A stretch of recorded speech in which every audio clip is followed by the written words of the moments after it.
default to I don't know the second you face an unexpected question in English? Stop reacting like a rigid textbook robot.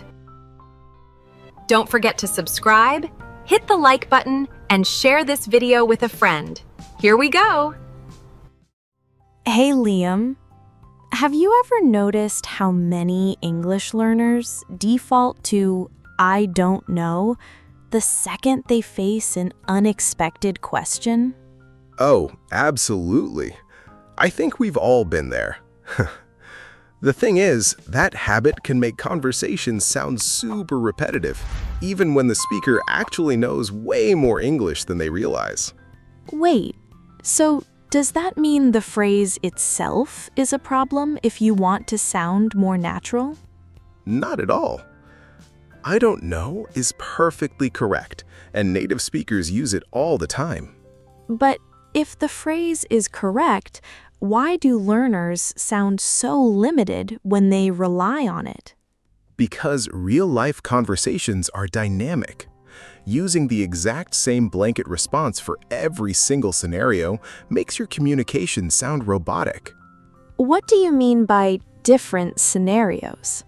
Think about it.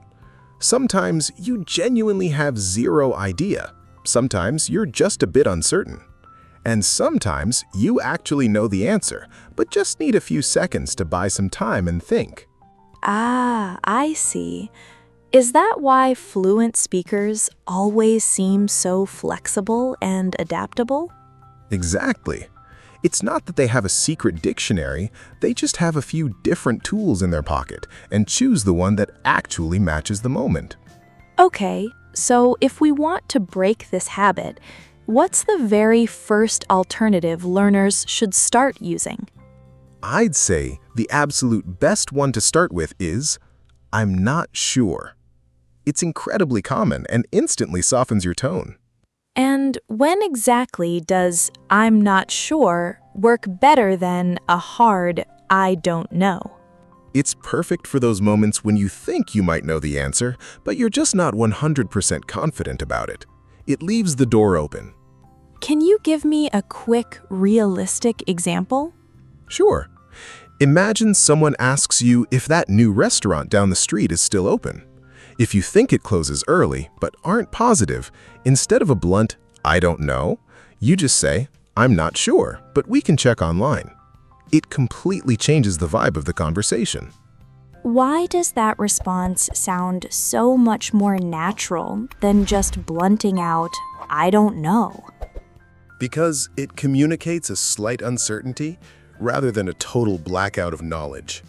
But is there really that big of a difference between being unsure and just not knowing at all? Oh, absolutely. Real conversations get way more interesting and accurate when your response actually reflects what's going on in your head. Wow, that makes a lot of sense. But Liam, what's the best way to actually start catching ourselves and using I'm not sure more often? It's all about awareness. Just try to notice those micro moments where you feel that hesitation.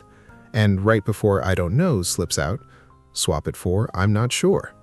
Love that. So what's the second alternative we should add to our toolkit? The second one is a huge staple in everyday English. I have no idea. And when should someone lean towards I have no idea instead of I'm not sure? Use it when you're completely in the dark. It's perfect for those moments when you genuinely have zero clues and no information to offer. Can you give us a quick real-world example? Sure. Imagine someone asks you who left a random package on the kitchen table, and you truly have no clue. Instead of a flat I don't know, you just say, I have no idea. Does that phrase pack a bit more punch than just saying I don't know? Definitely. It adds emphasis, showing that you're totally blanking on the situation. Is that why native speakers use it so much? Sure. It's expressive, it feels more conversational, and honestly, it just sounds natural. I'm guessing we'd hear this all the time in movies, TV shows, and casual chats, right? Oh, 100%. It's pretty much the go-to response whenever you're completely clueless about something. And I guess shaking things up like this is what really makes your English sound authentic? Spot on. Authentic communication thrives on variety, not on repeating the exact same blanket response like a robot. What makes variety such a game changer when you're speaking English? It just gives you nuance. It lets you express exactly what you mean, and honestly, it keeps the person you're talking to way more engaged. To lock this in, could you put "I'm not sure" and "I have no idea" side by side one more time? You got it. I'm not sure means you might have a hunch, but you're just missing that 100% confidence. I have no idea means your mind is a total blank. You genuinely know zero about it. Seeing them side by side like that makes the difference so much clearer. Right? Catching those tiny nuances is exactly what bridges the gap between sounding like a textbook and sounding completely fluent. So, what's a quick, simple exercise our listeners can do to practice these two? Just play out common questions in your head. Toss yourself a random question and challenge yourself to pick the absolute best response for that specific vibe. And that actually trains your brain to pick the right phrase automatically? 100%. Fluency is all about muscle memory. The more you put those phrases into play, the more automatic they become. Is it really realistic to expect big improvements from just a few minutes a day? Absolutely. Small daily habits always beat the brakes off occasional grueling study marathons. Consistency is king here. Love that. Okay, so we've got "I'm not sure" and "I have no idea." What's the third alternative we should add to the list? The third one is a lifesaver. Let me think. This one completely changes the game when you get hit with a tough question. Why is it such a powerful tool in a conversation? Because it buys you precious seconds to gather your thoughts without letting the conversation drop into an awkward silence. Wait, do fluent speakers actually need time to think before they answer? Oh, all the time. Being fluent doesn't mean you're a supercomputer with instant answers to everything. It just means you know how to handle the pause naturally. That's so interesting, because a lot of learners assume fluent speakers just effortlessly roll out answers without ever hesitating. Oh, totally.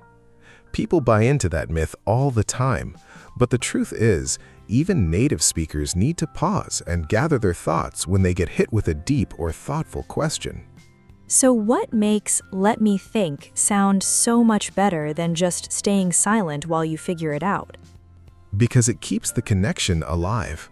It signals to the other person that you're totally locked into the conversation and actively cooking up an answer, rather than just zoning out. Drop a quick example of when someone would actually use this.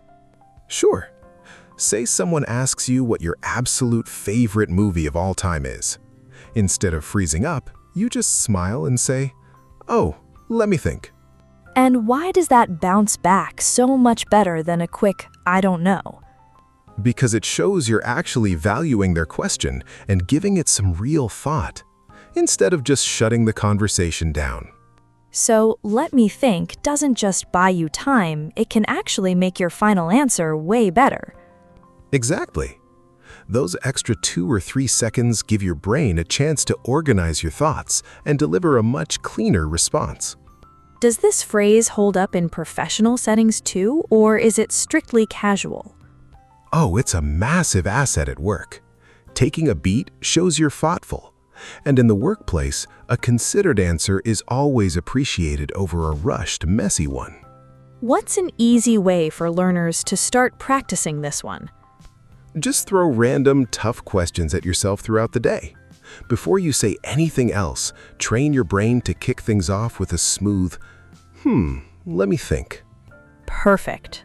All right, what's the fourth alternative we need to add to our toolkit? The fourth one is an absolute classic. That's a good question. Why do we hear that one used so incredibly often? Because it's the ultimate double whammy. It compliments the person who asked the question while giving you a perfectly natural, polite moment to bridge into your thoughts. Does it work for both personal and professional conversations? Oh, absolutely.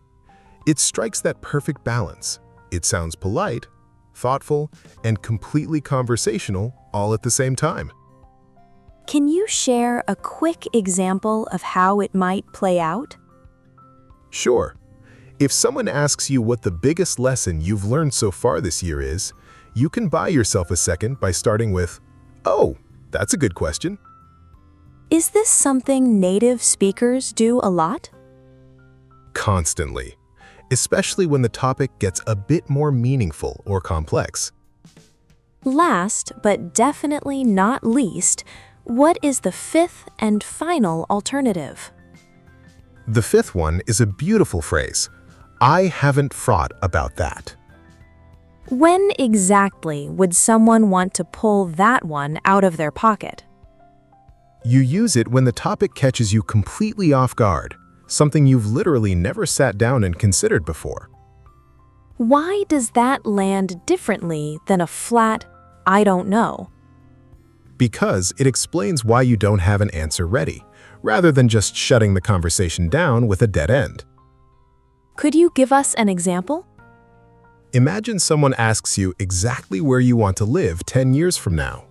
If you haven't planned that far ahead, you just say, I haven't really thought about that. And why does that sound so much more natural? Because it reflects a real, honest human thought process. It gives context to your response instead of just leaving the other person hanging. I'm guessing this one is pretty common among native speakers too. Incredibly common, especially when people are chatting about hypothetical scenarios or unexpected topics. Can it actually lead to deeper conversations? Definitely. When you say you haven't thought about something, people often get curious and throw in a follow-up question to help you explore the idea right there. What final takeaway would you like to leave with everyone watching today? Just remember that sounding natural isn't about hoarding thousands of advanced words. It's about knowing how to use simple, everyday phrases effectively when real conversations actually happen.